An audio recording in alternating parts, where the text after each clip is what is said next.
What's up guys, we got 5 new IEMs today, and starting with the Punch Audio Portazo, Potato, whatever you want to call it. This is a bass headset. The low end is very thumpy, it's punchy, heavy, it has the rumble, it extends pretty deeply, and it's basically a mini Martillo or HBB Punch, but just with less resolution, not quite as clear in the vocals, the imaging, the detail, a little bit warmer and smoother than those two. Now, even though the Portazo isn't as well balanced as the Punch or the Martillos, it does scale better because it does have a cut in the vocals and the upper mids, which takes out some of that energy, but also some of the detail as well. This slight change in the upper mids does shift the focus more onto the low end. It makes the Portazo feel more prominent, heavier in the bass, more forward because the vocals are now more pushed back, less extended, making it, I guess, like more room for the bass to breathe. Now, when it comes to the low end texture, the Portazo does take a slight hit because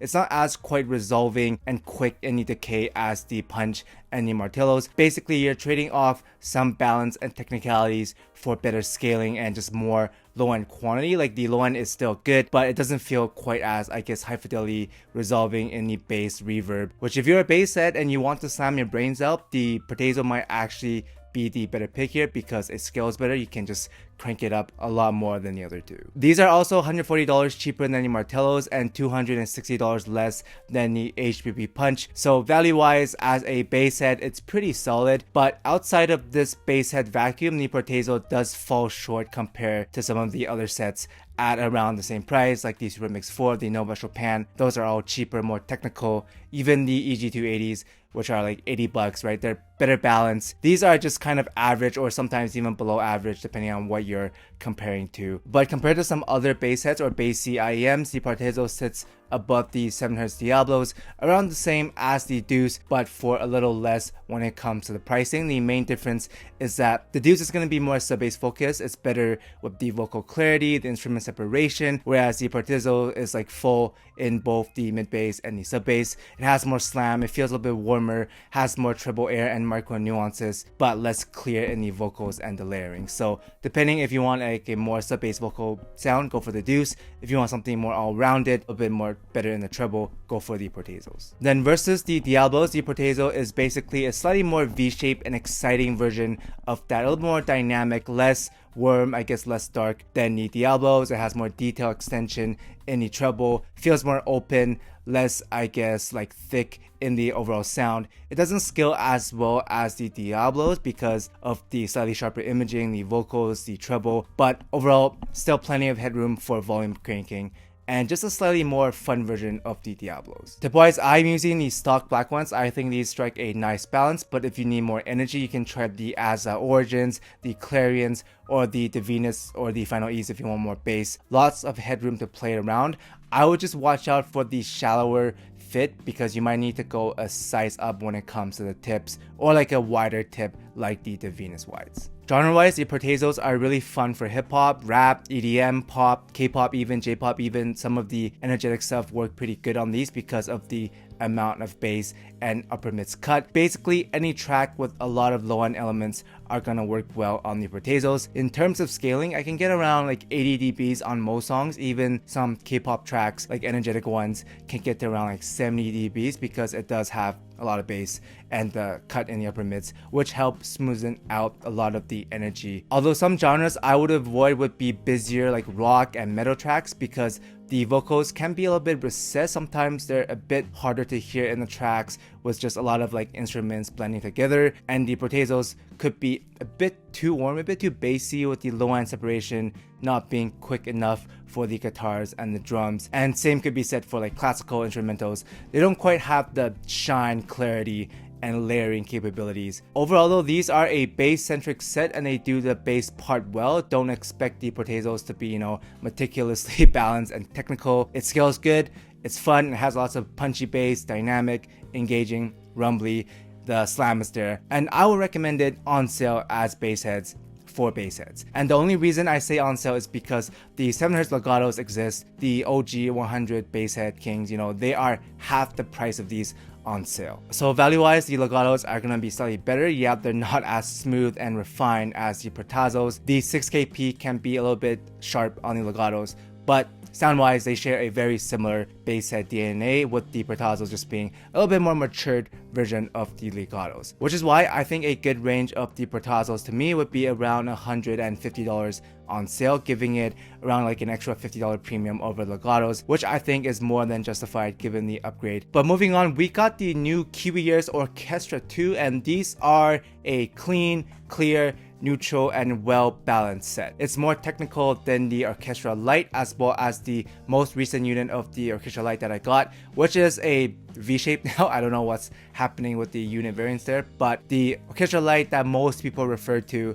is more neutral, more vocal-centric, less sub-bass focused, whereas the Orchestra 2 is now cleaner, clearer, bassier with more detail and airiness in the overall sound. Then versus the original Orchestra, the 2 also has 2 more BAs and has more low end and treble extension. The sub bass hits slightly deeper, there's more body to the notes, and the treble feels more resolving, airier, slightly more spacious than the original Orchestra, which was even more neutral than these. So simply put, the Orchestra 2 is the final evolution of the Orchestra and the Orchestra LITEs, and the most technical and well-balanced orchestra that KIWIEARS have made to date. If the previous ones were considered to be vanilla, then these are vanilla plus. Now, all this seems pretty good in a vacuum. However, once you compare it to the current market, the Orchestra 2 does sound fairly similar to the other neutral sets around this price, like the Canon Pro, the Studio 4s, the Pilgrim. Basically, if you already have another one of those neutral sets like the Canon Pros or the Studio 4s, you can probably skip these. They are pretty similar.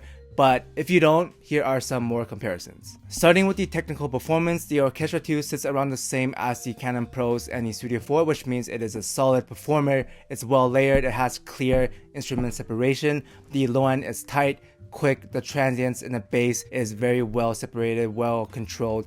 It's not gonna slam your brains out, but it does the job in the low end. And the treble is open, it's extended, and it doesn't have too much of like a peakiness when it comes to the overall dynamics. It's, you know, airy enough, but also not completely dead. Versus the Canon Pros, the Orchestra 2 is slightly more vocal centric and forward in the singers. It has a lighter feel to the timbre, not as weighted due to the slight scoop, which we'll talk about later, and it has a slightly deeper, you know, sub bass rumble. It's not as airy and smooth as the Canon Pros, but it is a little bit livelier and more dynamic, slightly funner in the sound, although it's still pretty neutral. If you want better vocals, slightly more livelier, go for the Orchestra 2. If you want a smoother, clean sound, balanced, neutral, go for the Canon Pros. Then compared to the Studio 4s, the bass texture, the rumble, the impact is noticeably heavier and more prominent in the low end on the Studio 4s. Again, I don't know what softwares are feeding their BAs, but the bass is more visceral and impactful versus Orchestra 2, and I do prefer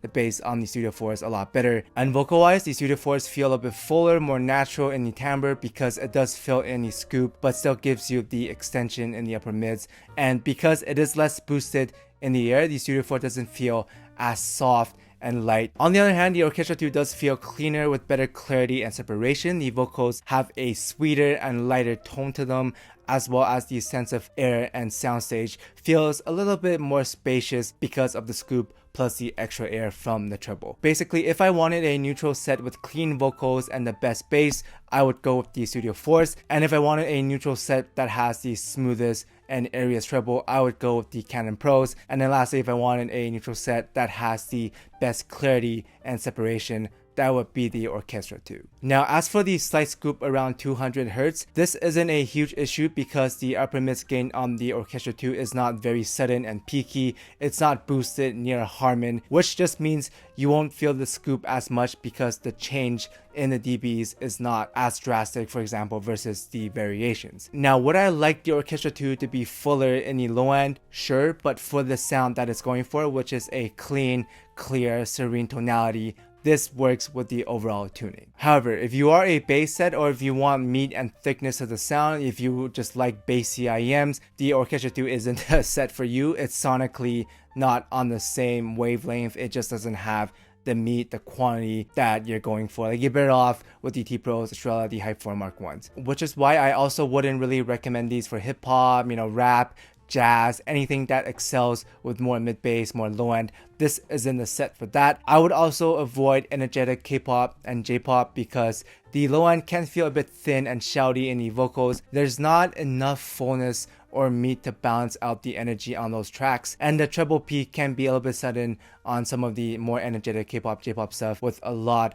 of treble mastered in the song already. So unless you're listening at a lower volume like 60 dBs with K-pop, J-pop, I would be cautious for these. That aside, the Orchestra 2 does have a sweet and angelic sound on some of these slower genres like indie, acoustics, ballads, R&B, and classical. That's where the O2 really excels with the clarity and the separation. On those genres, it actually scales pretty decent, around like 75 dBs, maybe even 80 depending on the song. As long as the track isn't overly boosted in the upper mids or the treble, we are chilling. Overall, I would say these are mid-volume REM, but you can still crank these a bit depending on how slow and chill the song is. Then tip-wise, I like the black wire tips that it comes with. It gives the Orchestra 2 a more spacious sound. Also fits better for my ears because these are slightly on the thicker side. But overall, it's not a huge issue. And if you want more emphasis on the vocals, then the other stock tips work better for that. Play around because the Orchestra 2 is pretty flexible when it comes to tip rolling. But in conclusion, if you're looking for a neutral, clean, clear presentation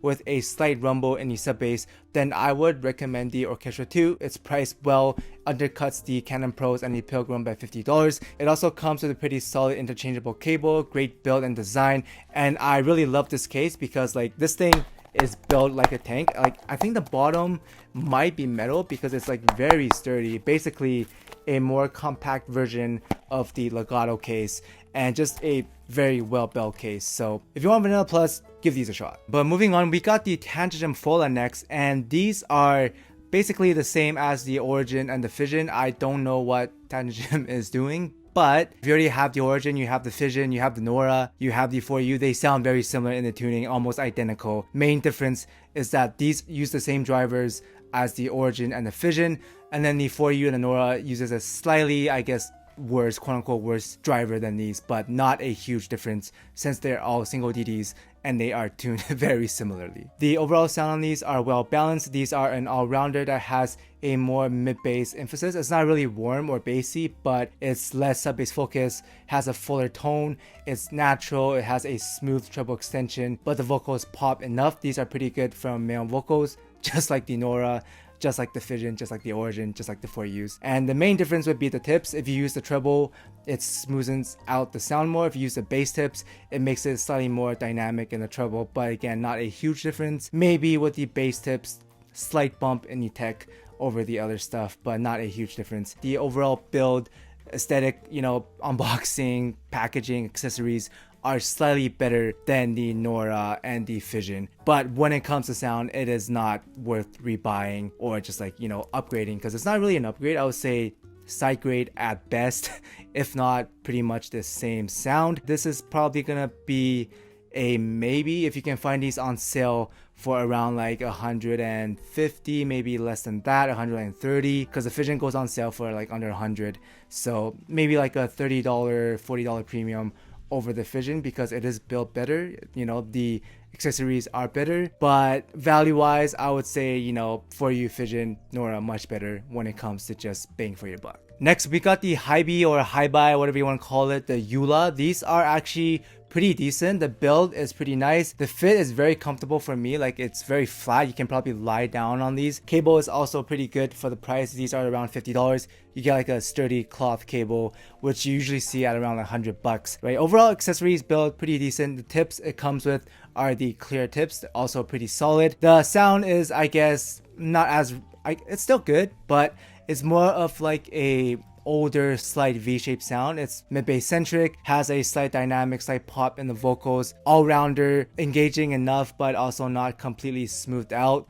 A pretty solid all-rounder set. I wouldn't say it's as smooth as the Clean or some of the other stuff like the Zenith, but it's slightly more engaging, dynamic, livelier. When it comes to technical performance, these are around the same as the Clean, maybe slightly better, but I would personally just get the Lua Ultras. They feel like a smoother version of the YULAs. The accessories build might not be as good as this, but overall sound, I would probably just go with the Lua Ultras. More refined, slightly V-shaped, better sub-bass extension, slightly more detailed as well.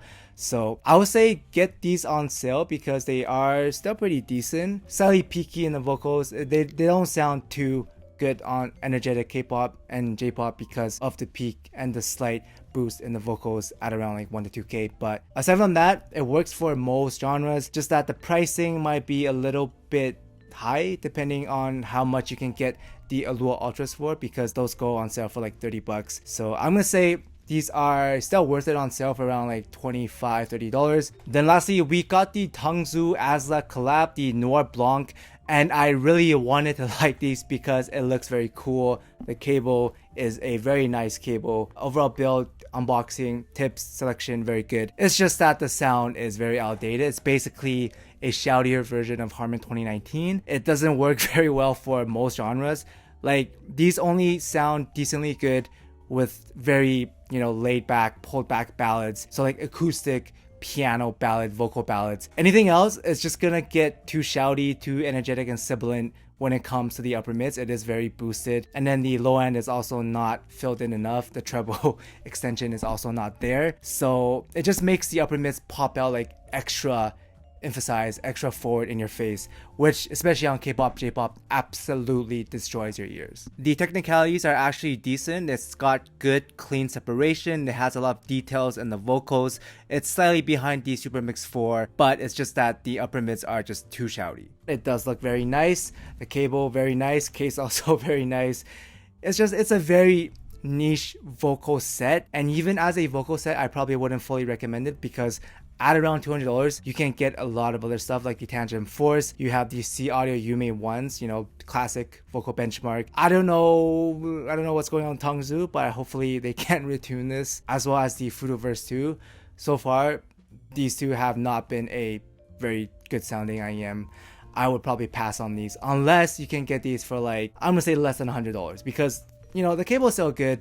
It still looks nice. It's just that the sound is Aside from that, I hope this review and mini speed run was helpful. Let me know what your thoughts are on the IEMs if you're planning to get anything.